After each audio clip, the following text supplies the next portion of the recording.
বুড়িবালামের যুদ্ধ। বুড়িবালামের যুদ্ধের সময় বাংলাদেশের ডেপুটি কমিশনার কুখ্যাত টেগট সাহেবও উপস্থিত ছিলেন। তিনি পাকিস্তান ব্যারিস্টার জেন রায়ের প্রশ্নের উত্তরে যতীন্দ্রনাথের প্রতি শ্রদ্ধা নিবেদন করিয়া বলিয়াছিলেন, আমাকে আমার কর্তব্য করিতে হইয়াছে বটে, কিন্তু যতীন্দ্রনাথকে আমি শ্রদ্ধা করি।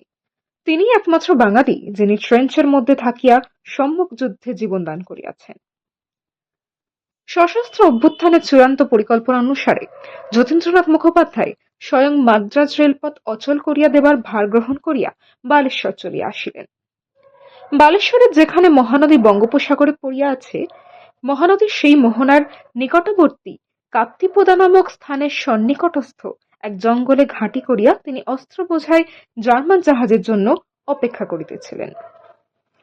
এদিকে কলকাতায় যে সকল ঘটনা ঘটে তাহা তিনি কিছুই জানতে পারেন নাই।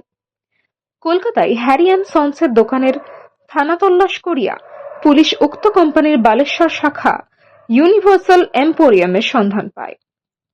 1915 খ্রিস্টাব্দের 4 সেপ্টেম্বর পুলিশ ইউনিভার্সাল এম্পোরিয়াম থানা তল্লাশ করিয়া কিছু কাগজপত্র হস্তগত করে। তাহারা এই কাগজপত্রের মধ্যে কাপ্তিপোদা নামক স্থানটির উল্লেখ দেখতে পায়। কাপ্তিপোদা স্থানটি ছিল ময়ূরভঞ্জ রাজ্যের অন্তর্ভুক্ত। পুলিশ খোঁজ করিতে করিতে কাপ্তিপোদা আসিয়া উপস্থিত হয়।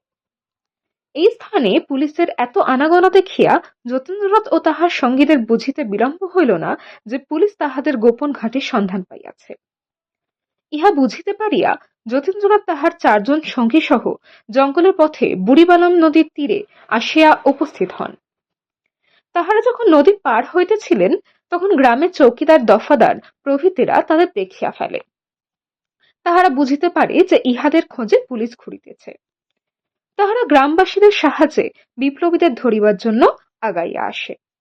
ইহার ফলে গ্রামবাসীদের সহিত বিপ্লবীদের একখণ্ড যুদ্ধ হয় এবং কয়েকজন গ্রামবাসী নিহত ও আহত হয়। গ্রামবাসীরা পলাইয়া গেলে বিপ্লবীরা নদী পার হইয়া জঙ্গলে আশ্রয় লন। এই সংবাদ পাইয়া পুলিশের এক বিরাট দল জঙ্গল ঘিরিয়া ফেলে। যতীন্দ্রনাথ ও তাহার সঙ্গীরা বুঝিলেন আর পলায়নের উপায় নাই। তাহারা স্থির করিলেন তাহারা কিছুতেই পুলিশের নিকট আত্মসমর্পণ করিবেন না, বীরের মতো শত্রুর সহিত সম্মুখ যুদ্ধে প্রাণ দিবেন। বিপ্লবীরা সশস্ত্র পুলিশ বাহিনীর সহিত যুদ্ধের জন্য প্রস্তুত হইলেন। 1915 খ্রিস্টাব্দের 9 সেপ্টেম্বর যুদ্ধক্ষেত্র বুড়িবালাম নদীর তীর। একদিকে বাংলার 5 জন শ্রেষ্ঠ বিপ্লবী যতীন্দ্রনাথ, চিত্তপ্রিয়, মনোরঞ্জন, নীরেন ও জ্যোতিষ, আর অপরদিকে অগণিত সশস্ত্র পুলিশ ও একদল রাইফেলধারী অশ্বারোহী সৈন্য। এই অসমান যুদ্ধে শত্রুপক্ষকে উচিত শিক্ষা দেবার উদ্দেশ্য লইয়া বিপ্লবীরা নদীর তীরে বালুকারাশির মধ্যে এক অপূর্ব ট্রেঞ্চ কাটিলেন। পুলিশ দল নিকটবর্তী হইবা মাত্র তাহারা সেই ট্রেঞ্চের মধ্যে থাকিয়া শত্রুপক্ষের উপর প্রাণপণে গুলিবর্ষণ আরম্ভ করিলেন। বিপ্লবীদের গুলিবর্ষণে শত্রুপক্ষের কয়েকজন ধরাশায়ী হইল। এই অভাবনীয় যুদ্ধ ও বিপ্লবীদের সাহস দেখিয়া শত্রুপক্ষেরও বিস্ময়ে স্তম্ভিত হইল। দুই পক্ষের গুলিবর্ষণ চলিল বহুক্ষণ। পুলিশ ও সৈন্যদের রাইফেলের গুলিতে বিপ্লবীদের 2 জন সাংঘাতিক রূপে আহত হইলেন। তাহাদের একজন চিত্তপ্রিয় ততক্ষণে শেষ নিঃশ্বাস ত্যাগ করিয়াছেন, আর অপরজন হইলেন বিপ্লবীদের সেনাপতি যতীন্দ্রনাথ স্বয়ং। তাহার দেহ গুলির আঘাত ক্ষতবিক্ষত, প্রচুর রক্তপাতের ফলে শরীর অবসন্ন। এখনো অক্ষত রইয়াছে তিনজন 3টি বালক। 3 জনে প্রাণপণে গুলিবর্ষণ করিতে লাগিল বীরের মতো প্রাণ দেবার জন্য।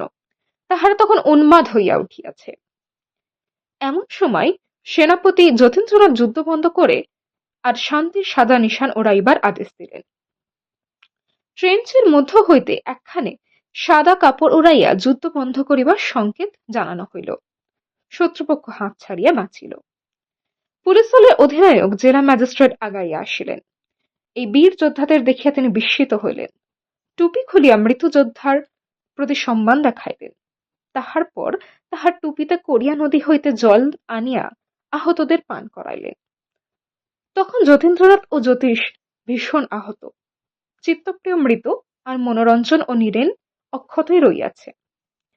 পরদিন 10 সেপ্টেম্বর সকালবেলা যতীন্দ্রনাথ বালেশ্বরের হাসপাতালে শেষ নিঃশ্বাস ত্যাগ করেন। যতীন্দ্রনাথ স্বদেশপ্রেম ও বীরত্বের অতুলনীয় আদর্শ স্থাপন করিয়া ভারতের বৈপ্লবিক স্বাধীনতা সংগ্রামের ইতিহাসে অমর হইয়া রহিলেন। পরে নীরেন ও মনোরঞ্জন ইংরেজ রাজের ফাঁসি কাষ্ঠে প্রাণ দেয়, আর জ্যোতিষ যাবজ্জীবন দ্বীপান্তর দণ্ডে দণ্ডিত হইয়া পরে উন্মাদ অবস্থায় মারা যান। আপাত দৃষ্টিতে মনে হইতে পারে বৃথা এই প্রাণশক্তির ক্ষয়, কিন্তু উচ্চ শিরের যে উদাহরণ ওনারা করিয়া গিয়েছেন তা শিক্ষণীয়।